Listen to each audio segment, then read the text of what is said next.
सुबह का वक्त था और सरला जी काफी उदास चेहरा लिए हुए पार्क में बैठी हुई थी। तभी उनकी सहेली सुमन वहां पर आती है।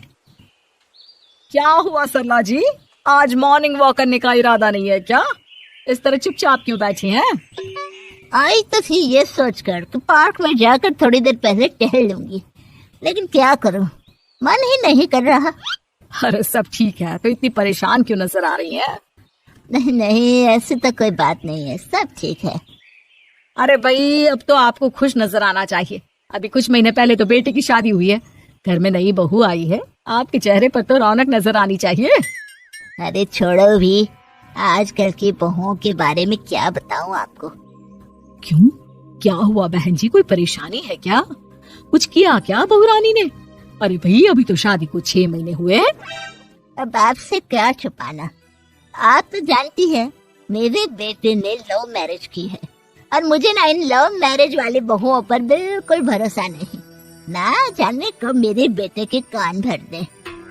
अरे लेकिन सरला जी, आपके बहू बेटा तो आपके साथ ही रहते हैं, फिर आपको इस बात का डर क्यों है? पता नहीं क्यों बहन जी, अभी तो मुझे अपनी बेटी दीपाली की भी शादी करनी है। बस इसी बात को सोचकर परेशान रहती हूँ।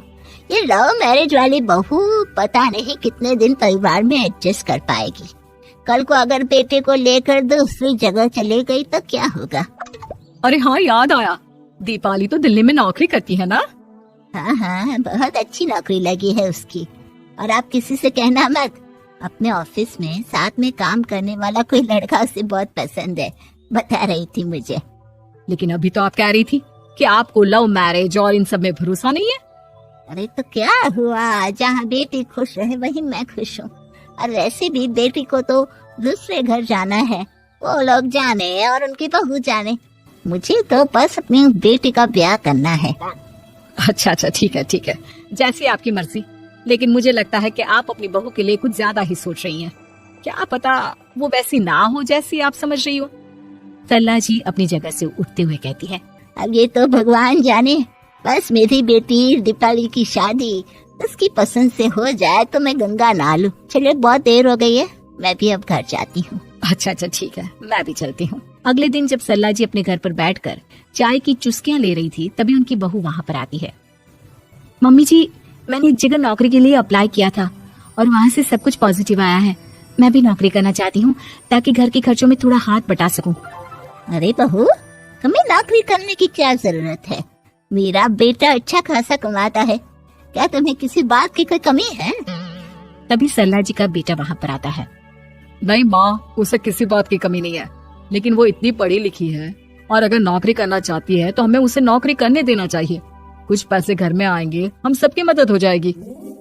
तुम तो ऐसे कह रहे हो बेटा जैसे ये घर तुम्हारी पत्नी की कमाई पर ही चलता है। अरे नहीं मम्मी जी, इनके कहने का ये मतलब नहीं है, बस मेरी ही नौकरी करने की इच्छा थी, इसलिए आपकी परमिशन चाहते हैं।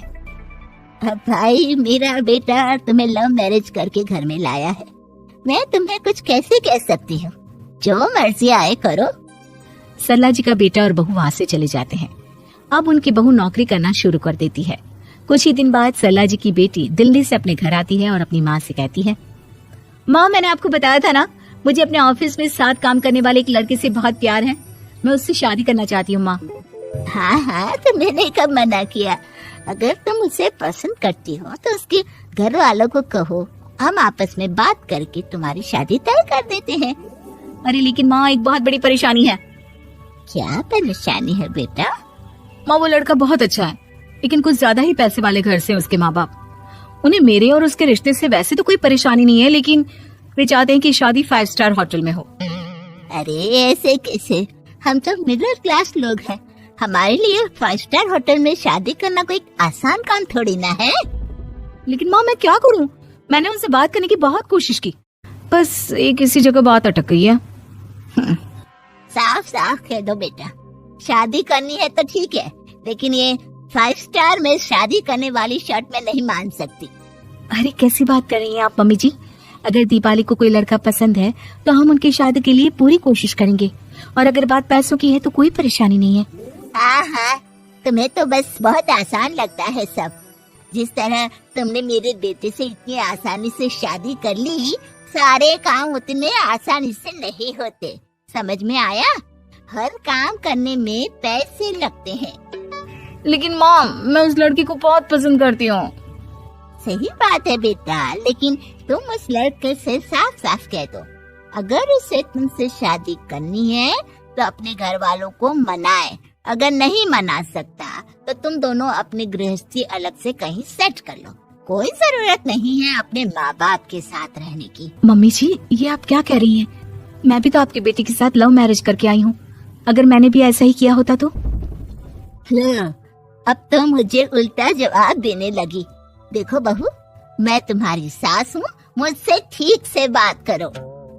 लेकिन माँ, भाभी ठीक तो कह रही हैं। हाँ, अगर बात शादी के खर्च की है तो मैं उस लड़के से कुछ कह सकती हूँ, लेकिन उससे अपने घर वालों से अलग होने के लिए कहना, ये सही होगा क्या? आप तो समझिए माँ। और वैसे भी मम्मी जी, मैंने कुछ महीने पहले जॉब करना शुरू कर दिया था और अपनी पूरी सैलरी बचा कर रखी है। आप चिंता मत कीजिए, मैं दीपाली की शादी में कोई कमी नहीं होने दूंगी। तुम अपनी सारी तनख्वाह मुझे मेरी बेटी की शादी का खर्च करने के लिए दे दोगी? हाँ माँ, मैंने भाभी को पहले ही सब कुछ बता दिया था और वो इस बारे में सब कुछ जानती थी, इसीलिए उन्होंने पहले ही नौकरी करनी शुरू कर दी ताकि मेरी शादी धूमधाम से हो सके। तभी सरला जी का बेटा वहाँ पर आता है। देखा माँ, जैसा हम हर समय समझते हैं वैसा होता नहीं है।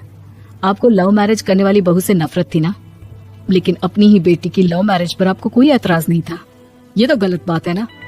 हाँ बेटा, सही कह रहे हो तुम। बहू, मुझे माफ कर दो, मैंने तुम्हारे बारे में गलत सोचा।